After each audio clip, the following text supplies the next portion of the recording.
From now on, my full-time job is finding a guy who's gonna take care of me. Buy you a drink? I already have one, thanks. Can I buy you an island? I don't know, can you? The name's Ed. Samantha. Hello and welcome back to the MST channel, where we talk about all things hypergamy. We are back with the Gambling for a Married Man's Heart series, book number 3, Gambling for a Married Man's Heart, again. Chapter 1, Sheila.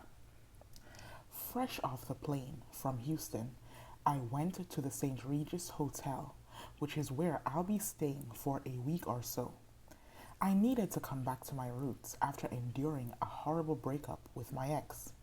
I vowed never to date a soccer player or any other athlete again, for that matter. The relationship was rather toxic and filled with infidelity. I guess that was my karma for fucking Mike while he was still married to Kathy. Getting cheated on is very heart-wrenching, and I don't wish this kind of pain on my worst enemy. My heart dropped when I discovered my ex was fucking a stripper from KOD, and she trolled me heavily on Instagram. It's as if she wanted me to know that she was fucking my man. And when I wasn't with him in London, she would make sure I saw that she was there with him. She was desperate for me to know that she was seeing him. I finally got tired and walked away. Since then, he's been blowing me up, but I changed my number today, so he can't call me anymore, and I blocked him off my social media. I checked into the St. Regis Hotel and went to my room. I took a shower and relaxed. I ordered room service and watched The Bold and the Beautiful. Suddenly, my phone started to ring. It was my best friend, Maria. "Hey girl," I said as I picked up the phone. "Hey Sheila, I'm downstairs," she responded. "Okay, it's room 438, I responded. "I put your name on the room also, so just ask the front desk for a key," I told her. "Okay, girl, I'll see you soon," said Maria. Maria also flew in from Miami today. I thought my breakup was bad, but hers was even more intense. After about 5 minutes, I heard the door open. It was Maria. "Hey, bestie," I said as I ran over to give her a hug. "You look good," I said as I admired her outfit. "Thanks, girl. You look pretty as well," said Maria. "Thank you," I responded. "I ordered BLTs and mimosas. Would you like some?" "Girl, yes. I am hungry as F." "It's crazy how much we still love BLTs," said Maria as she laughed. "Yeah, girl, especially the mimosa. I need a damn drink," Maria went on. "Girl, are you okay?" I asked. "Girl, I'm livid," said Maria. "So remember I told you I broke up with Brad from Miami, right?" Maria asked. "Yes," I replied, "but you didn't give me the details." Girl, I was too upset to speak. "So, Brad and I have been living together in Miami for 9 months, as you know," Maria went on. "Well, one day I went out shopping with Britt. You know the girl I met in the airport when I was with Gerard? Well, I got home from shopping with Britt and found Brad sucking some guy's cock in our living room." "Girl, what?" I screamed. "Yes, girl. Brad was on his knees giving some young guy head. The guy was about our age." "Oh my God," I said as I stared at Maria in amazement. "What did you do? What did he say?" I asked, trying to make sense of the situation. Sheila, what could I have done? I stormed out and spent the night at Britt's condo. I vomited all night at the sight of him sucking that nigga's dick. I knew he was too good to be true, and I knew he looked a little sweet. Maria, I'm so sorry you had to endure that, I said as I walked over to hug her. Maria's eyes were filled with tears. I held my best friend as she sobbed. I really felt bad for her. Girl, he was the first person I ever truly loved, Maria admitted. Sure, it started out as me just wanting his money and free rent while I was in Miami, but he grew on me and he treated me like royalty, said Maria. So, is he bisexual? Or what? I asked. Girl, I don't know. He said he could explain. But I don't want to hear anything from him. I can't stand the sight of his dick-sucking ass. If he was honest from the start, I would have understood. But why lie when you know you are into men? Maria questioned, with a puzzled look on her face. Maria, this is not your fault, okay? People lie and do hurtful things, but that is not on you, I assured Maria. You showed Brad love, and he lied about who he truly was. That's on him. That's on him, girl, not on you, I said. You're right, friend, Maria responded. But enough about me, girl. Are you gonna forgive your soccer boo? Maria asked. I forgave him, but I'm not going to go back to him, I responded. These athletes can't keep it in their pants, girl, and I don't want to end up in jail, I said jokingly. Maria and I caught up on everything and talked the evening away. Being back in Alabama felt good. If you've made it this far in the chapter, I am kindly asking you all to hit the thumbs up button and subscribe if you haven't already done so. The next morning, Maria left early to go check on her rental house and apartment, and I had to go to Haverty's to buy a new couch for one of my Airbnbs because my housekeeper told me the last guest messed up my couch really bad. That's the downside of this business. The unforeseen expenses can surely make being a host unpleasant sometimes. As I wandered around Haverty's, I started to remember life with my ex in London and the time we furnished his home together. He completely trusted me to furnish the whole thing. I was starting to wonder if infidelity was a big enough reason for me to leave. Because the truth is, I still really love him. It's the bitch from KOD who kept trolling me that made it hard for me.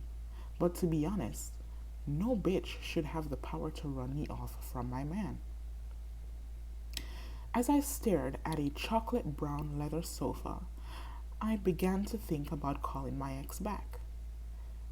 And suddenly, someone tapped me on my shoulder. When I turned around, it was Mike. My eyes grew wide open. Hey, beautiful, he said, smiling, with his pearly white porcelain veneers. Hey, Mike, I stuttered, shocked that I was standing in front of him.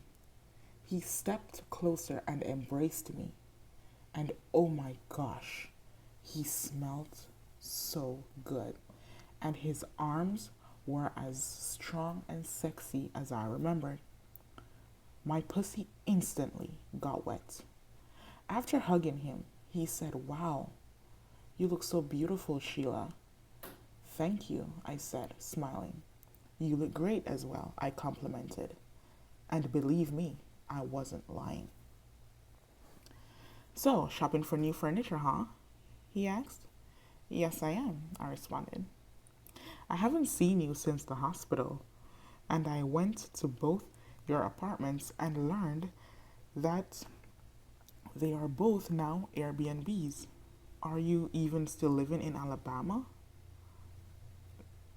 Mike asked. No, I moved to Houston, I answered. Ah, okay. Well, Sheila, you really broke my heart. I loved you, and I'm still in love with you, Mike went on. Mike, this is not the time, okay? And yes, I ignored you because I didn't appreciate being shot at. And I actually want to live, I said, staring into his gorgeous blue eyes. Sheila, I'm sorry about what Kathy did. I guess she was just enraged, but she paid for her actions. Mike, I do not call being on house arrest paying for her actions. She lives in a mansion. That's a pretty cozy spot compared to a jail cell. I could have been killed, I said, snapping at him. Sheila, baby, don't call me baby, I said. And I stormed out of Haverty's. Mike came after me. Sheila, Sheila, Sheila, wait. Please, forgive me. I'm sorry I put your life in danger, Mike said, pleading. Mike, you were sloppy with your cheating. I could have died. Had you not jumped in front of that gun, who knows if I'd even be standing here today. Hell, you could have died, I said with tears in my eyes. Mike then embraced me once more, and I melted into his arms and started sobbing. I never knew I had all this emotion inside of me until now. Walk with me to my car, he said as he held my hand. Mike led me to his Cadillac black truck, and we got inside. And he turned the air on, and we sat in the back seat so he could hold me while we talked. Sheila, Kathy and I are divorced. She wants nothing to do with me. And I can't blame her, although I truly loved Kathy. The love I feel for you is so strong. I want you, Sheila. I love you.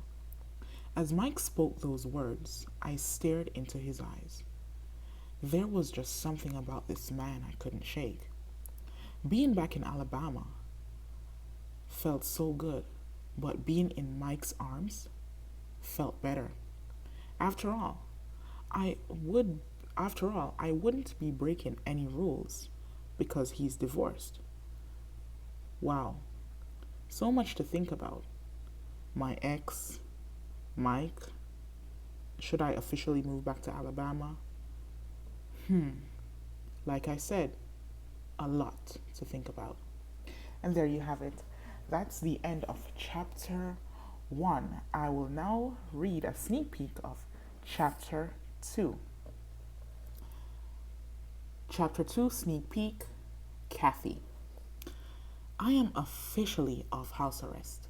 After a year of being cooped up in this mansion, I was really ready to get back to my regular life again. What Mike did to me was truly heartbreaking. I spent almost a whole year stalking Sheila on social media, watching her every move. Apparently, she's dating some big shot athlete over there in London. Poor Mike. He must be devastated he spent so much money on that little bitch. And she just disposed of him. How could my husband, who I've known since college, betray me like this? Was pussy that important to him? Anyway, I've noticed that Sheila last posted in Houston, and it's been days since she has last posted on Instagram. I constantly compared myself to her tiny waist, her perky breasts, and her round butt. I know I sound mental, but I couldn't help but wonder what he saw in her. I have several cosmetic surgeries lined up to get my body back to its former glory. Also, I didn't tell my sister, Jessica, that her ex nanny was best friends with Sheila. After stalking Sheila's Instagram, I saw several videos of them living it up in Houston. I wonder if my sister's husband, John, ever tried to fuck the sitter. 'Cause Lord knows these men can't help themselves to some young pussy. My sister told me that the nanny quit suddenly. I wonder what's that about. I remembered when Sheila quit her job suddenly as well. My sister Jessica will be coming to pick me up so we can have lunch on my first day off house arrest, and I'll be sure to fill her in on what I've learned about Sheila and her ex-nanny, Maria. I'm sure she will be just as shocked as I was to find out that they knew each other all along. Plus, I still want blood, even if I must fly to London or Houston to draw it. That was the end of the sneak peek for chapter 2. So as you can see, chapter 2 has already started out with a bang, with Kathy being off house arrest, Kathy stalking Sheila. Now she knows that Sheila and Maria knew each other because Sheila worked for her and Maria worked for her sister. And we know how Sheila and Maria both get down when it comes to these married millionaires from the suburbs. So, if you enjoyed this chapter and the sneak peek of chapter 2, comment down below if you are excited to see how book 3 unfolds of Gambling for a Married Man's Heart again. Thank you. Don't forget to like and subscribe, and I'll see you in the next video for chapter 2.